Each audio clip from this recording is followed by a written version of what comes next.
We go through life, one challenge we all have to face is with weariness. It's easy to get tired. Weary means to lose your sense of pleasure, to not feel the enjoyment that you should. You can be raising great children, but because you're weary, you're not enjoying them. You can have the job of your dreams. You worked hard to get it, but now weariness has set in. You're not passionate about it anymore. Sometimes, because the battle is taking longer than we thought, we become weary. You can break physically, you can break mentally, you can break your heart, you can break your spirit, and all of those are gonna leave a mark. The mark that they leave can be the mark of victory, or it can be the mark of defeat. It is staying with the breaking that produces the blessing. It is not what you go through that determines where you end up. It's who you listen to. And I pose this to you. The question was, where have you been? Why are you here? And where are you going? And that's what I ask you. Where have you been? Where have you been up to this point? You look at your life. You look at what you produce. Is it giving you what you want? Are you living on purpose? Are you living your dream? Are you acting on your ideas? Are you doing all you can do? Have you gotten comfortable? Are you procrastinating? Are you evading your own greatness? Are you surrounding yourself with people that can nourish you?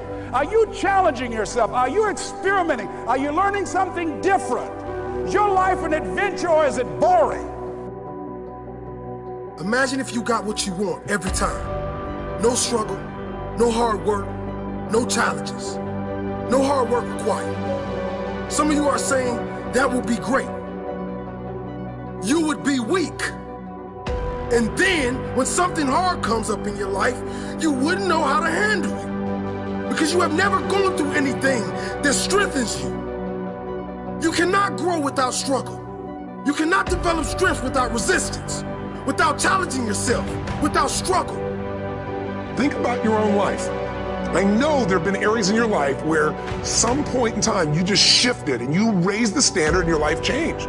Because whatever people have their identity attached to, they live. We live who we believe we are. Self-confidence also comes from the ability to rise above your circumstances. To rise above what happens, the petty little things. The discouraging things that would sink everyone else's ship except you. That would cause someone else to quit early in the day, but you keep going. That kind of willingness to overcome all circumstances. Your why! Your why is gonna push you when you can't push yourself. When you wanna quit and give up, your why is gonna give you that edge you need, that advantage you need, that lift that you need to get to the next level. Your why!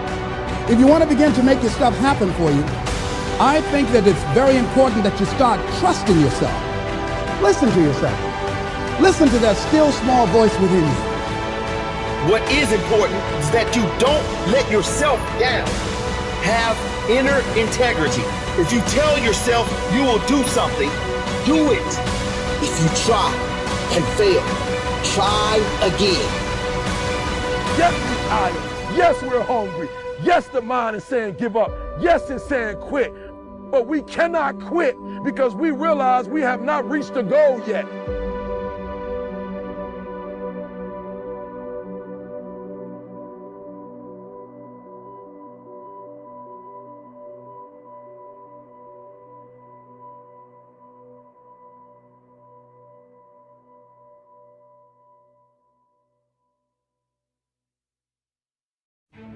Victor Hugo said, adversity makes men, prosperity makes monsters. You're born a lump of flesh, you can't hold your own head up. You may have predispositions, but that is a long way from actually crafting your ability until the point where it looks like magic. Like you know exactly what you want. You know exactly when you want it. Listen to me. You know exactly what it tastes like.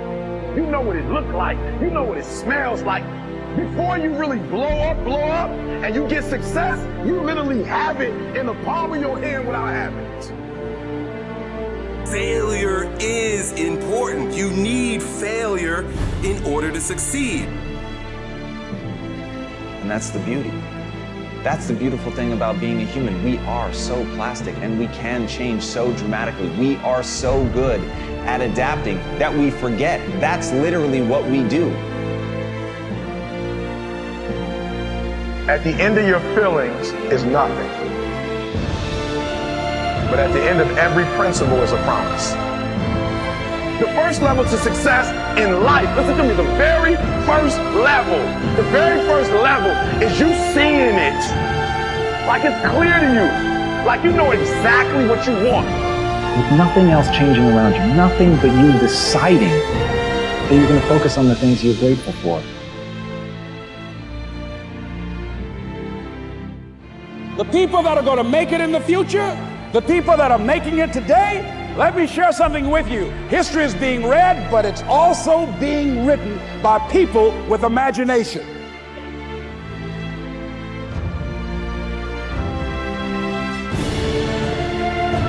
Of course, you've got to imitate before you innovate, but always with your own fingerprint. Always thinking in terms of how am I going to bring something unique, my unique song, my unique fingerprint. What matters is how much you're willing to learn. How good are you willing to get? How much knowledge are you willing to soak in? Because that will become your weapon. That will be how you rise up, and that will be the thing that will protect you when you need it most. My unique vibration. How am I going to deliver that to the planet as a gift? You're a gift. Every single one of us is a gift. How are you going to exercise and share your gift?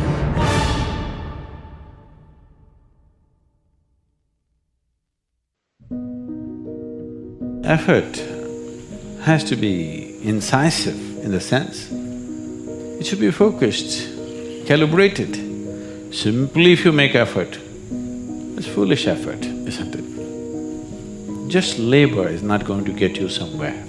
Right kind of action, the right timing, right place, all this is important, isn't it?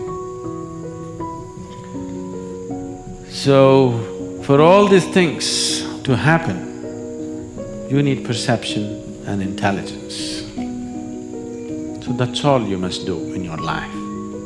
Constantly looking for ways to enhance your perception and your intelligence. The rest will anyway happen.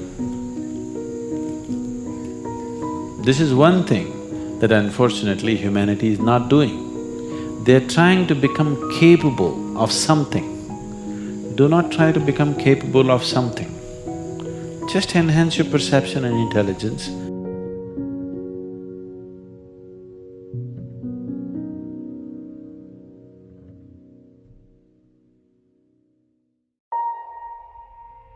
It's really hard to be truly happy when you're not being yourself. And most of us have no clue who we are. We all have situations that don't look like they're going to work out. We don't see how we can get well, how we can accomplish a dream, how our family will be restored. All the circumstances say it's not going to happen. How much of life do you feel like you control, or how much does life control you? Do you tend to control more of what's going on, or events controlling you? If you focus on what you can't control, if you focus on the past, if you focus on what's missing from your life constantly, that pattern of focus will make you frustrated, overwhelmed, depressed. It won't even matter if you're, taking antidepressants. If you keep focusing on what you can't control, what's missing from your life, you're going to feel depressed still. You can take as many antidepressants as you want. Focus equals power. Complaining, crying, whining, griping, a Bible word called murmuring. See, that'll ace your future. Spend 5 minutes complaining and you have wasted 5. And you may have begun what's known as economic cancer of the bone. Surely they will soon haul you off into a financial desert and there let you choke on the dust of your own regret. And not only is it important for you to know it's possible for you to choose your future, but it's necessary that you work on yourself, that you develop yourself. It's necessary That you get the energy drainers out of your life. People who don't want anything. People who are not striving. People who are not challenging themselves. People who aren't growing. People who have stopped dreaming. It's necessary that you align yourself with people and attract people into your business who are hungry. People who are unstoppable and unreasonable. People who are refusing to leave life just as it is and who want more. My mother used to say, birds of a feather flock together. If you run around with losers, you will end up a loser. It's necessary that you get the losers out of your life if you want to live your dream.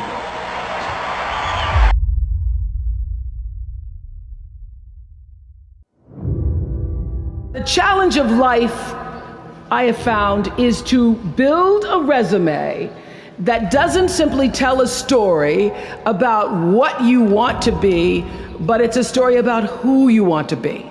It's a resume that doesn't just tell a story about what you want to accomplish, but why. A story that's not just a collection of titles and positions, but a story that's really about your purpose. Because when you inevitably stumble and find yourself stuck in a hole, that is the story that will get you out. What is your true calling? What is your dharma? What is your purpose? You can't connect the dots looking forward. You can only connect them looking backwards. So you have to trust that the dots will somehow connect in your future. You have to trust in something, your gut, destiny, life, karma, whatever. Because believing that the dots will connect down the road will give you the confidence to follow your heart even when it leads you off the well-worn path, and that will make all the difference. Just stand. You keep standing. You keep standing, no matter how rough the sea, you keep standing. And I'm not talking about just water. You keep standing. No matter what, you don't give up. It doesn't matter to me any longer how long I live. What matters to me most is how I live. To ask y'all one question, a question that I was asked all my life by a third-grade dropout. How you living? How you living? Every day ask yourself that question, how you living? Here's what a cook in the dining center would suggest you to live this way. That you would not judge, that you would show up early, that you'd be kind, that you'd make sure that that servant's towel is huge and used. That if you're going to do something, you do it the right way. That cook would tell you this, that it's never wrong to do the right thing. That how you do anything is how you do everything. And in that way, you will grow your influence to make an impact. In that way, you will honor all those who have gone before you, who have invested in you. Look in those unlikeliest places for wisdom. Enhance your life every day by seeking that wisdom and asking yourself every night, how am I living? One person can change the world by giving people hope. So if you want to change the world, start each day with a task completed. Find someone to help you through life. Respect everyone. Know that life is not fair and that you will fail often. But if you take some risks, step up when the times are the toughest, face down the bullies, lift up the downtrodden, and never ever give up. If you do these things, the next generation and the generations that follow will live in a world far better than the one we have today. And what started here will indeed have changed the world for the better. Let's look at this idea of specificity for a minute. Like a winter home in Hawaii, very nice. But if I say, I will own a 2-bedroom beachfront villa on the west coast of Maui, Hawaii by June 1st, 2003, does that sound a little more clear? Yeah. And until you get specific like that, the creative part of your brain won't jump in and decide how to help you get there.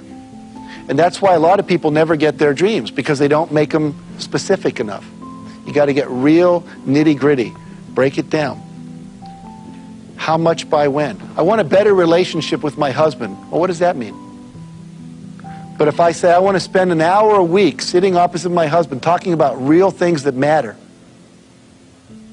no TV on, eye-to-eye communication. Now that we can measure. Did you do it for an hour? Want to have more fun. What does that mean? But what if I say I'm going to listen to comedy albums twice a week for a minimum of an hour? You're probably going to have more fun. So make it specific, make it real. Some people say, you know, I want our business to increase. Well, how much? By when? I want the reading scores to go up in a school. How much? By when? Until you have that, you're not going to make progress. And so many people's dreams never get completed because they're not clear about the specific number of how much by when. I told you earlier in the program, we said we're going to sell 1.5 million books in 1.5 years, and that directed our behavior. Recently, we just said we're going to sell 1 million books in one day. We had 101 bookstores involved in a book signing. We're going to try to be in the Guinness Book of World Record for the largest book signing ever done.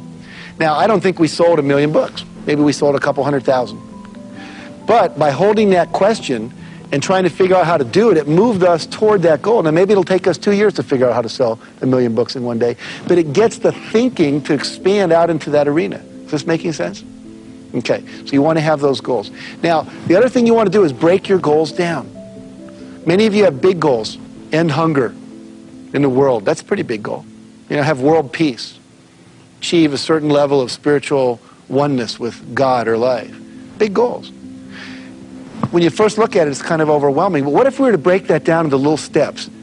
It says, okay, I want to go to college and get a PhD. Gosh, I'm only a high school student. But the next step would be finish the math class, get an A in this. Write for a brochure from a college, get a catalog. Pick 1 or 5 colleges that I want to apply to.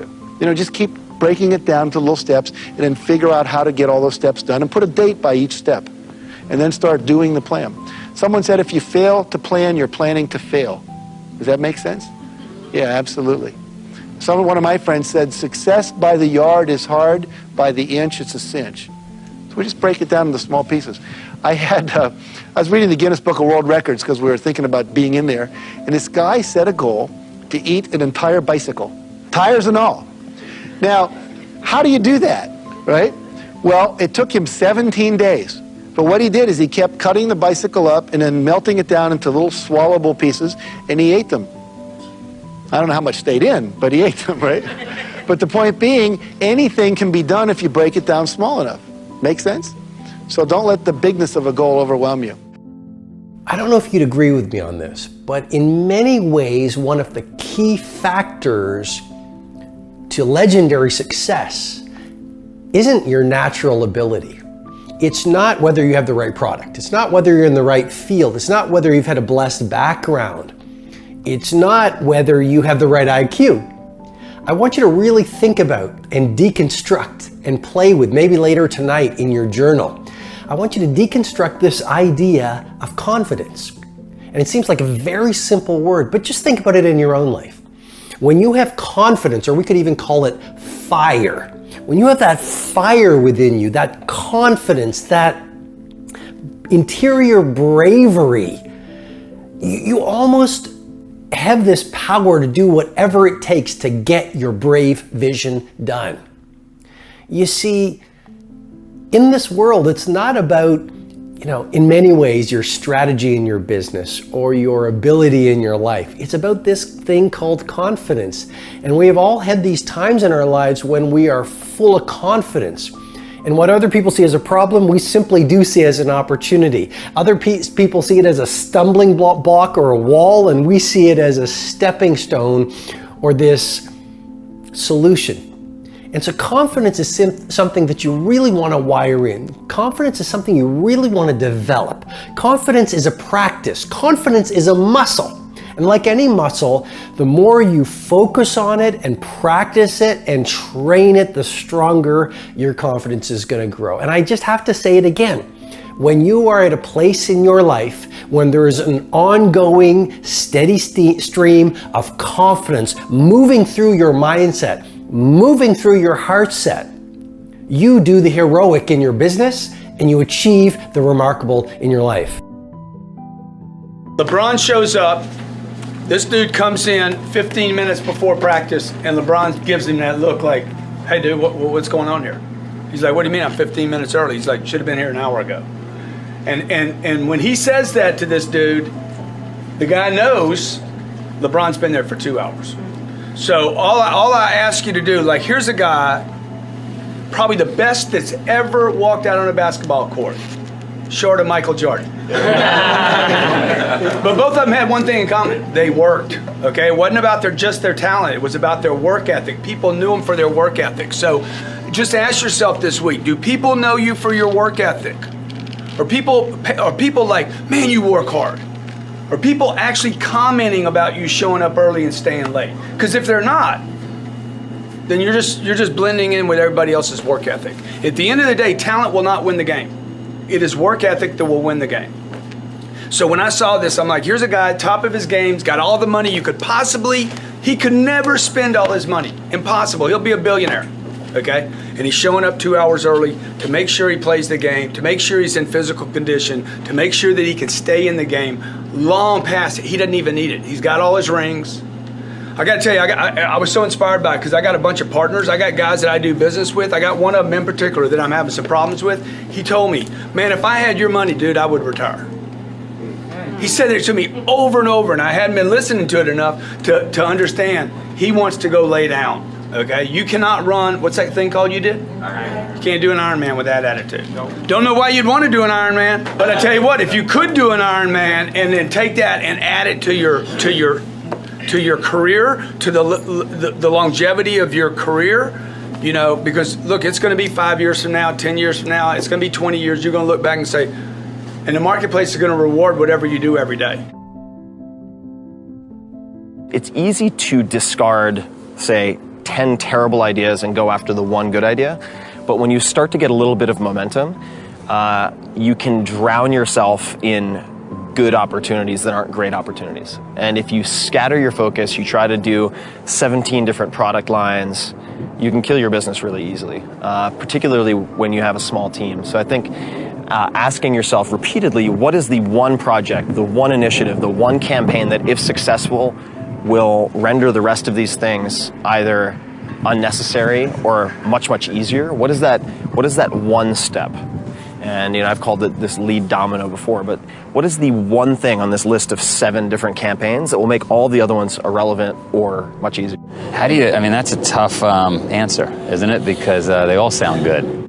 Yeah, I think they can. And I think that what it comes down to oftentimes is it returns back to measurement. So how are we defining success? Like if we want to grow the company, let's just say, what does that mean? In 3 months, 6 months, what are we measuring? Why are we measuring those things?